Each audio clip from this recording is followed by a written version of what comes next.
2002년 월드컵 당시 수비수로 활약을 했던 이영표 선수가 있습니다. 여러분 잘 아실 텐데요. 눈이 반짝인다고 해서 초롱이라는 그런 별명이 있는 이 이영표 선수는 우리에게 무척이나 친숙한 선수입니다. 지금은 현역에서 은퇴를 하고 축구 해설위원으로 또 기업인으로 활동을 하고 있습니다. 이영표 선수는 크리스천으로도 아주 잘 알려져 있는데 한 번은 간증 프로그램에 나와서 짧지만 중요한 기독교의 진리를 나누었던 것을 제가 기억을 합니다. 사회자 앞에 이영표 선수가 난데없이 큰 오렌지, 정말 큰 오렌지였어요. 오렌지를 3개를 가지고 딱 놓고 하는 말이, 하나님께서 자기에게 이렇게 좋은 오렌지를 주셨는데 본인이 해야 할 일은 이 오렌지를 혼자서만 먹는 것이 아니라 나누어 주는 것이라고 했던 것을 제가 기억을 합니다. 저는 지난 한 주 동안, 그리고 사실 오늘 오후까지 이 카이로스라는 선교 훈련을 받았습니다. 퍼스펙티브스 훈련으로 잘 알려진 선교 훈련을 바탕으로 한 굉장히 인텐시브한 그런 코스 훈련입니다. 기회가 된다면 우리 모두 받았으면 좋겠다라는 생각이 있습니다. 선교를 이전보다 조금 더 체계적으로 이해를 하게 되었는데, 이 프로그램을 통해서 선교에 대해서 성경적인 관점, 역사적인 관점, 전략적인 관점, 그리고 문화적인 관점으로 바라볼 수 있게 되었습니다. 이 중에서 저에게 많은 생각을 하게 해준 부분이 성경적인 관점입니다. 여러분에게 알려드리고 싶은 한 구절이 있는데 누가복음 24장에 있습니다. 혹시 여러분 성경이 있으시면 찾으셔도 좋고요. 이 누가복음 24장 46절과 47절인데요. 이 누가복음 24장은 누가복음의 마지막 장이고 예수님께서 부활하시고 엠마오로 가던 2 제자에게 먼저 나타나셨고 이후에 11 제자들에게 나타나셨습니다. 그리고 마지막으로 한 말이 바로 이 말씀입니다. 그래서 이 46절과 47절 우리 한번 읽어볼까요? 또 이르시되 이같이 그리스도가 고난을 받고 제3일에 죽은 자 가운데서 살아날 것과 또 그의 이름으로 죄사함을 받게 하는 회개가 예루살렘에서 시작하여 모든 족속에게 전파될 것이 기록되었으니 아멘. 예수님께서 제자들에게 하셨던 이 중요한 말씀, 여기에서 보시면 46절에 보시면 예수님의 십자가와 부활을 말씀하고 있습니다. 분명히 복음에 대한 핵심입니다. 십자가와 부활. 근데 47절을 보시면 이 복음을 전파하는 것에 대해서 또한 말씀하고 있습니다. 구원의 역사가 예루살렘에서 시작을 해서 모든 족속에게 전파가 될 것입니다. 이 말씀은 우리에게 하신 것입니다. 올해 새해 표 구절이 사도행전 1장 8절이지요.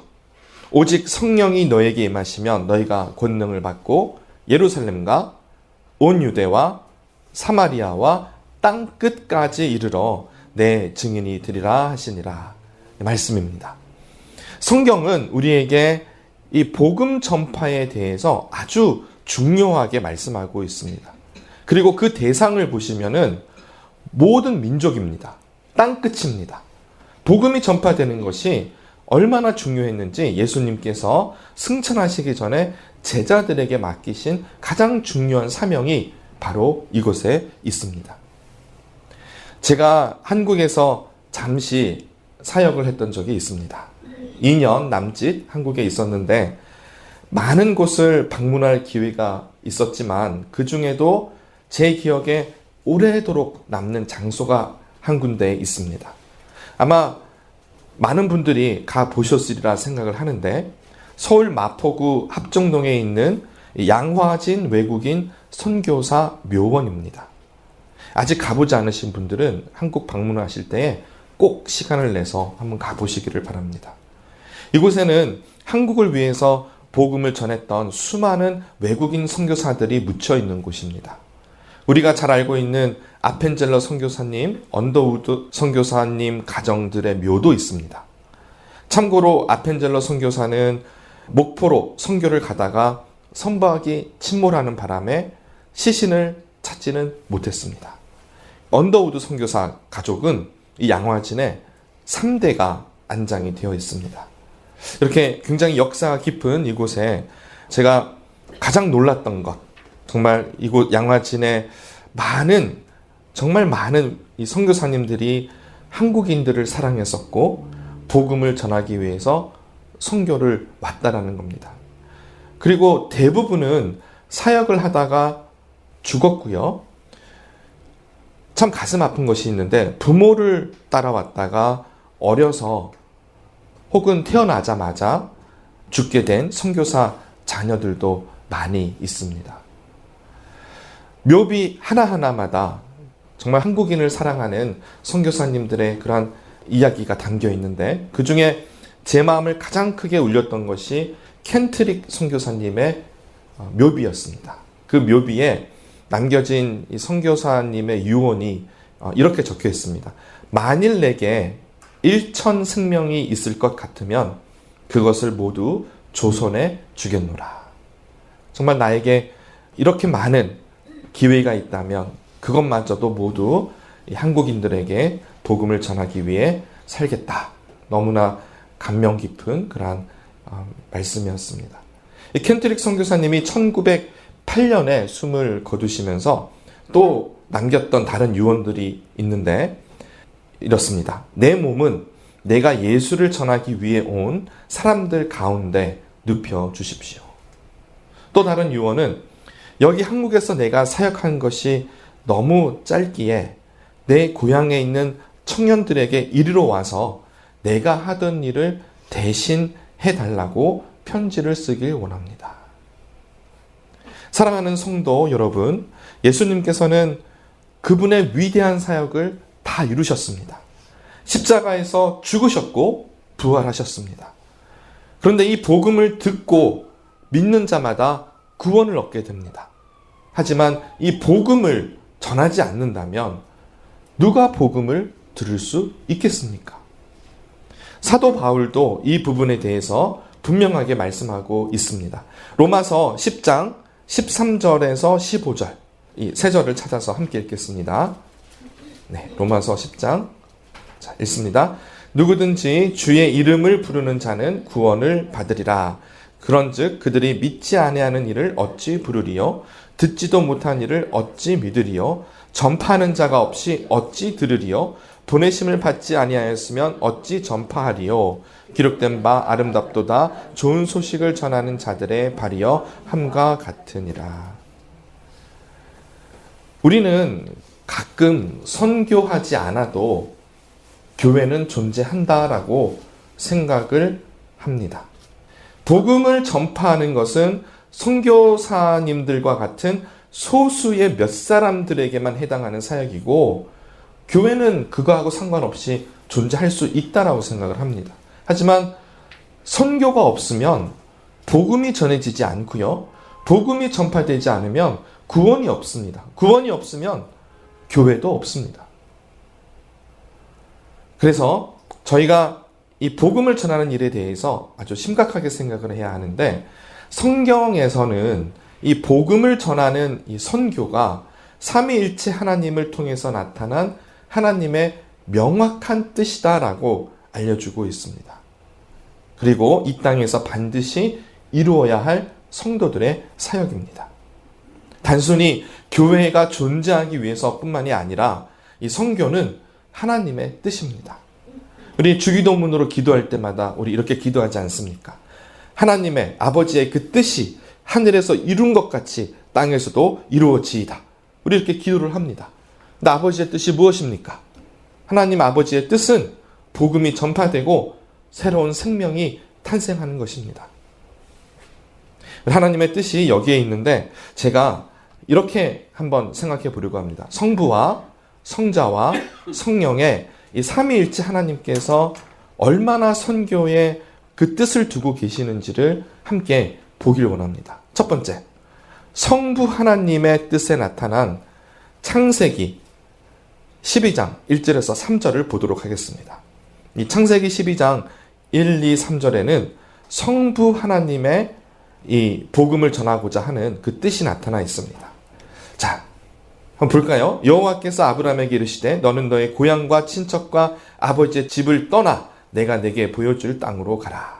내가 너로 큰 민족을 이루고 내게 복을 주어 내 이름을 창대하게 하리니 너는 복이 될지라. 너를 축복하는 자에게는 내가 복을 내리고 너를 저주하는 자에게는 내가 저주하리니 땅의 모든 족속이 너로 말미암아 복을 얻을 것이니라. 하나님께서는 우리 모두에게 복 주시기를 원하십니다. 하나님의 성품입니다. 하나님은 우리를 너무나 사랑하시고 정말 부모가 자녀에게 사랑하는 마음으로 복을 주길 원하는 것처럼 하나님 아버지께서는 우리에게 복을 주기를 원하십니다. 창세기 1장을 보시면 하나님께서 천지를 창조하시고 이 땅에 생물을 만드시고 하셨던 가장 첫 번째 하나님의 일이 복을 주신 겁니다. 그리고 남자와 여자를 창조하시고 가장 먼저 하신 것이 복을 주셨습니다. 하나님은 복 주시는 분이십니다. 성경 곳곳에 하나님께서는 우리에게 복을 주시겠다 약속하셨습니다. 그 중에 이 창세기 12장을 보시면 아브라함을 부르셨습니다. 그리고 아브라함에게 복을 주시겠다 하십니다. 그런데 이 복을 주시는 것뿐만 아니라 아브라함이 네가 복이 되어라 라고 하십니다. 그 이유가 있습니다. 2절에서 아브라함에게 복을 주시겠다 하신 이유는 3절에 보시면 땅의 모든 족속에게 복이 흘러가게 하시기 위해서입니다. 하나님께서 먼저 아브라함에게 복을 주시고 아브라함이 복이 되어서 이제는 그 복이 열방으로 전해지게 되는 것입니다. 여기서 대상이 땅의 모든 족속이라는 것을 보셔야 합니다. 두 번째, 성자 예수님의 뜻이 나타난 말씀이 이 대위임령이라고 하는 마태복음 28장 18절에서 20절에 있습니다. 제가 읽겠습니다. 예수께서 나와 말씀하여 이르시되 하늘과 땅의 모든 권세를 내게 주셨으니 그러므로 너희는 가서 모든 민족을 제자로 삼아 아버지와 아들과 성령의 이름으로 세례를 베풀고 내가 너희에게 분부한 모든 것을 가르쳐 지키게 하라. 볼지어다 내가 세상 끝날까지 너희와 항상 함께 있으리라. 예수님의 복은 그분의 생명입니다. 그것을 위해서 하나님 아버지께서 성자 예수님에게 하늘과 땅의 모든 권세를 주셨습니다. 그리고 그 예수님이 제자들에게 명령합니다.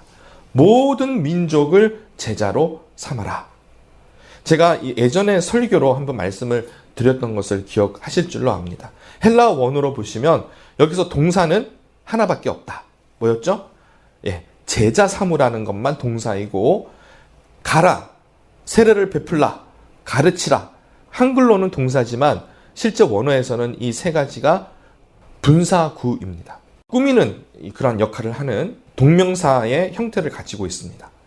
예수님께서는 제자들에게 하늘과 땅의 권세를 주시겠다 하십니다. 근데 그 권세를 주시는 이유가 뭐냐면 모든 민족을 제자로 삼으라는 것입니다. 창세기 12장에서 복을 주시고 복을 나누어 주어라 하신 것처럼 예수님께서도 마태복음 28장에서 제자들을 세우시고 이제는 모든 민족을 제자 삼으라 하십니다. 여기서 대상은 모든 민족입니다. 이제 마지막 셋째, 성령님의 뜻이 나타난 부분을 보길 원하는데요. 우리 사도행전 2장을 한번 펴보십시오.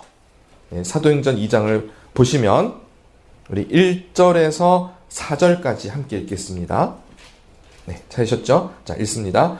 오순절 날이 이미 이르매 그들이 다 같이 한 곳에 모였더니 호련히 하늘로부터 급하고 강한 바람 같은 소리가 있어 그들이 앉은 온 집에 가득하며 마치 불의 혀처럼 갈라지는 것들이 그들에게 모여 각 사람 위에 하나씩 임하여 있더니 그들이 다 성령의 충만함을 받고 성령이 말하게 하심을 따라 다른 언어들로 말하기를 시작하니라.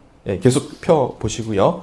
여기 보시면 여러분이 잘 아시는 대로 성령의 강림이 있었습니다. 얼마나 강하게 임재를 하셨는지 온 집에 강한 바람처럼 그곳을 가득 채웠습니다. 그리고 불의 혀처럼 갈라지는 것들이 각 사람 위에 성령님이 임하셨습니다. 물론 영적인 일이기 때문에 실제 불은 아닙니다. 하지만 뜨거운 성령의 역사하심이 있었는데 그들에게 나타난 것이 바로 방언입니다. 이 방언을, 여러분 그 밑에 쭉 한번 보시면 11절 이하를 보시면, 후반부를 보시면 이 수많은 사람들이 뭐라고 말을 하죠? 자, 우리가 다 우리의 각 언어로 하나님의 큰 일을 말함을 듣는도다. 그러니까 그곳에 모였던 제자들이 외국어를 하기 시작한 거예요. 생전 한 번도 배워보지도 못하고 들어보지도 못했던 자기 말이 아닌 그 언어를 통해서 복음을 선포합니다. 우리는 방언을 신비한 영적 체험으로 생각을 하지만 이 사도행전에 기록된 오순절 성령의 강림 사건을 보시면 이 방언은 하나님의 큰일, 즉 예수님의 십자가와 부활의 복음을 각 나라 언어로 전한 것입니다. 그래서 오순절 예루살렘에 모였던 수많은 민족들의 언어로 예수님의 제자들이 복음을 전파했습니다. 성령님의 첫 번째 역사가 바로 선교입니다.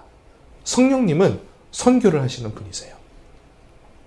사랑하는 성도 여러분, 우리 앞서 보신 구절들을 보신 것처럼 성부와 성자와 성령의 뜻이 모두 같습니다. 삼위일체 하나님께서는 하나님의 사람을 사용하셔서 모든 민족에게 구원의 복을 전하기를 원하십니다. 구약에서는 아브라함이 그 소명을 받았다면 신약에서는 제자들이 받았습니다. 그리고 성령님이 오신 후에는 이 예수님의 제자들의 공동체인 교회가 이 사명을 받게 된 것입니다. 태초부터 지금까지 하나님께서는 우리에게 복 주시기를 원하십니다. 그리고 그 복을 받은 사람이 모든 족속에게 복을 나누어 주기를 원하십니다. 이것이 하나님의 뜻입니다. 그렇다면 복 중에 가장 좋은 복은 뭘까요? 생명입니다.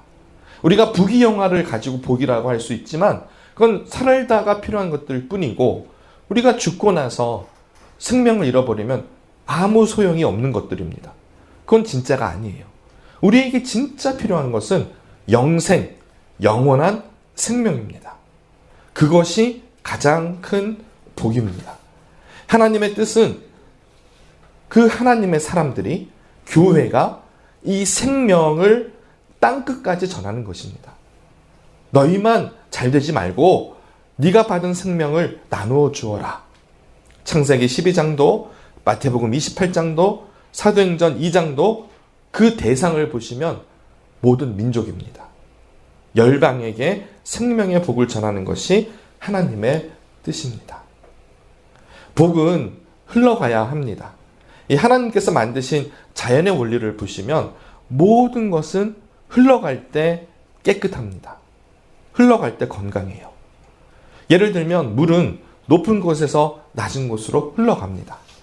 그런데 만약 물이 고이면 어떻게 되죠?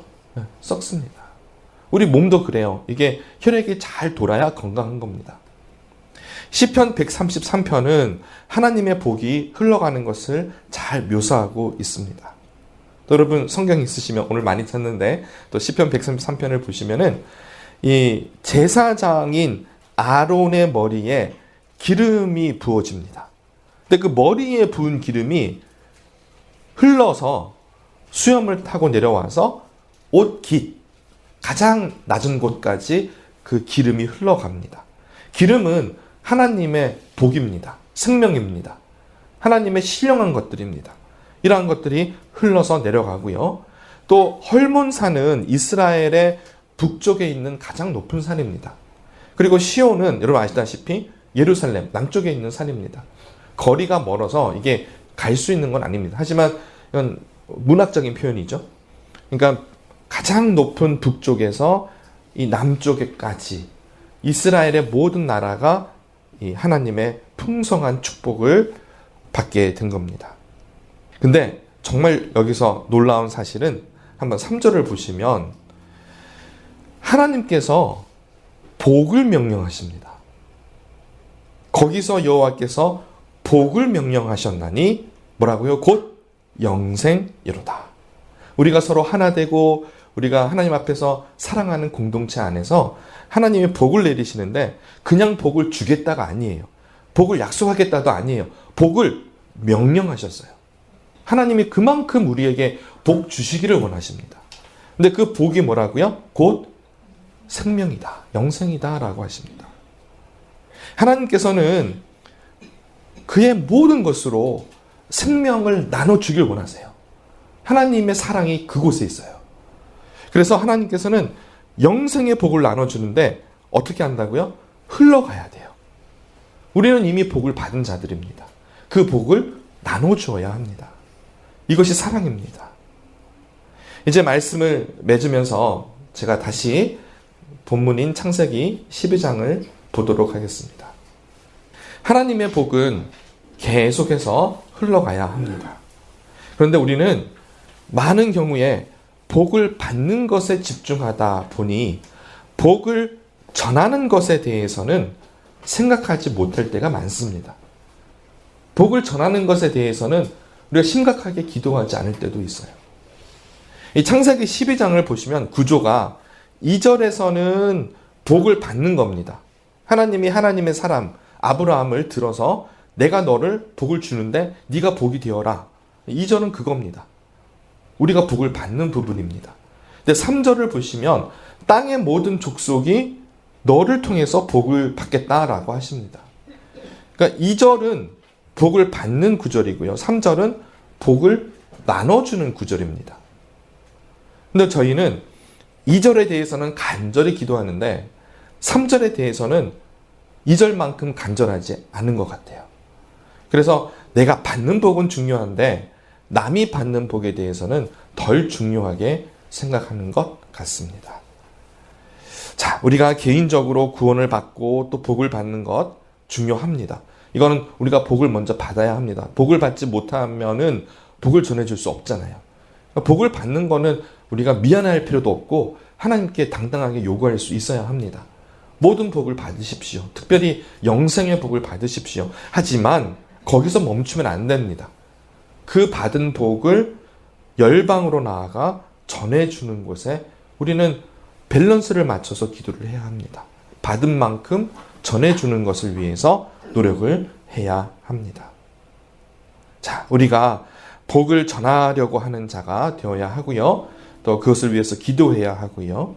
또 그렇게 우리가 복을 전하려고 하는 하나님의 사람, 하나님의 뜻을 이 땅에 이루고자 하는 사람이 된다면 하나님께서는 우리에게 더 많은 복을 부어주실 겁니다. 그건 당연한 이치입니다. 그 막힌 통로보다 뚫린 길을 통해서 하나님의 복이 흘러가게 하지 않으시겠습니까? 그러니까 저희는 뭐가 되어야 하냐면 하나님의 통로, 하나님의 복이 흘러가는 그런 깨끗한 통로가 되어야 합니다. 이것이 성경적인 원리이며 우리를 향하신 하나님의 뜻입니다. 우리는 모두 주 안에서 복, 그 중에서도 생명, 영원한 생명을 전하는 복을 전하는 자가 되기를 소원합니다. 이제는 복을 받은 것으로 끝나는 것이 아니라 복을 전하는 자가 될 수 있도록 정말 복을, 풍성한 하나님의 복을 전하는 그러한 우리 원철지가 될 수 있기를 주님의 이름으로 축원드립니다. 우리 함께 기도할 텐데요. 잠시 말씀을 생각하면서 하나님, 제가 이제는 복을 받기만 하지 않고 복을 전하는 자가 되게 하여 주시옵소서. 이 기도 제목을 놓고 우리 함께 기도하겠습니다.